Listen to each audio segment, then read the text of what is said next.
Small house. Just want to start briefly by talking about the new suburbia. Following Nick's comments about we're the biggest carbon emitters, we also have the biggest homes in the world.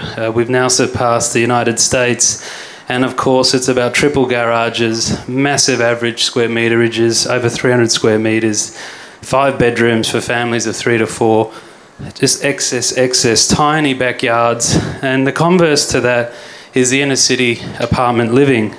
This is an example of a Surry Hills example. 650,000 will buy you an 85 square metre plot, 2-bedder, with parking. So I asked the value proposition in my concept for a home on a 40 square metre site. Can a home be built for the cost of a city apartment? So the challenge lie not only in rethinking the typology of a home, but how that would work vertically. And so the new typology in urban living is really about a refuge, if you like, building upwards, not outwards, assigning multiple uses for spaces, and being able to provide access to the outdoors. And really a sense of community still needs to be achieved through these dilapidated sites. So I proposed the concept of a completely prefabricated home. It was built off-site completely, and we assembled a strategy around a precast concrete, which has lots of benefits.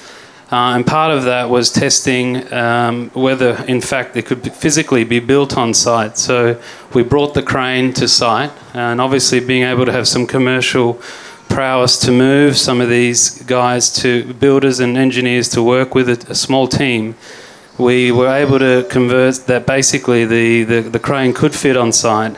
And in effect, we then developed a strategy to prefab the entire home: stairs, floors, walls, ceilings, a rooftop piece, windows, all the joinery, etc., all sits independently within an off-site proposal. So the strategy then is to execute that on site, and we built the house over a period of 4 days, the physical structure, with alternate days being where we poured concrete. So we built the walls, established the topping slabs for each floor, and then we went up again progressively.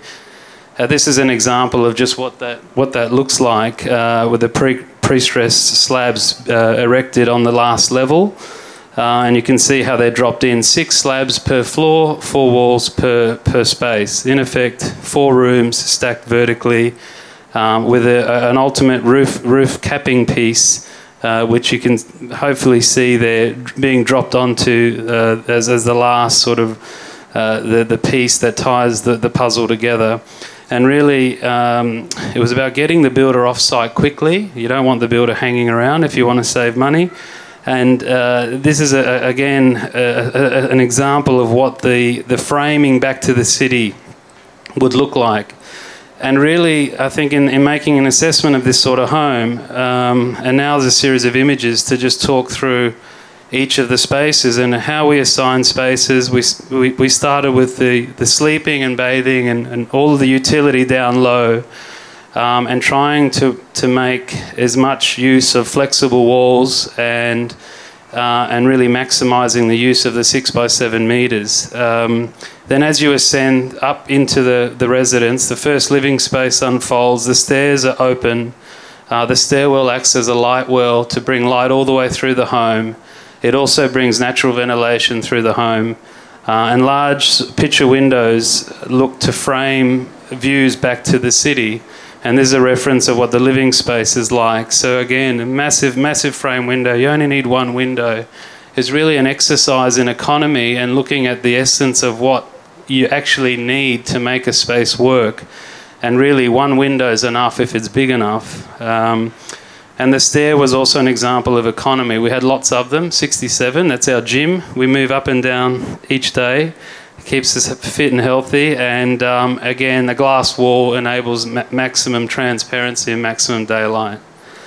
As you move up vertically again, you engage in a combined entertainment, kitchen, dining, and also living space, depending on what you're feeling like. And now the city starts to open up in this part of Surry Hills. You can look back to the city, and so it's very engaging as much as it is a reprieve from the hustle and bustle of the city.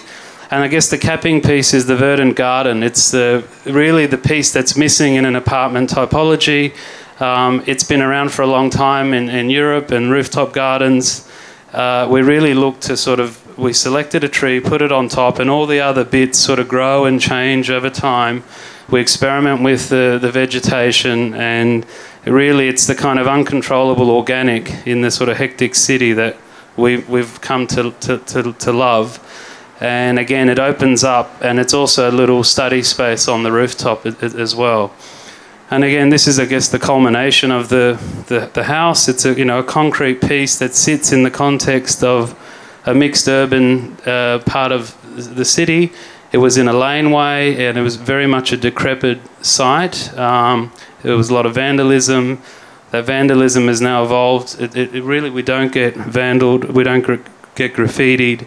It sits within its context, and it's become very much a home. And we're very fortunate for it to be selected as the World House of the Year last year, and at the World Architecture Festival, amongst some amazing competition throughout the world.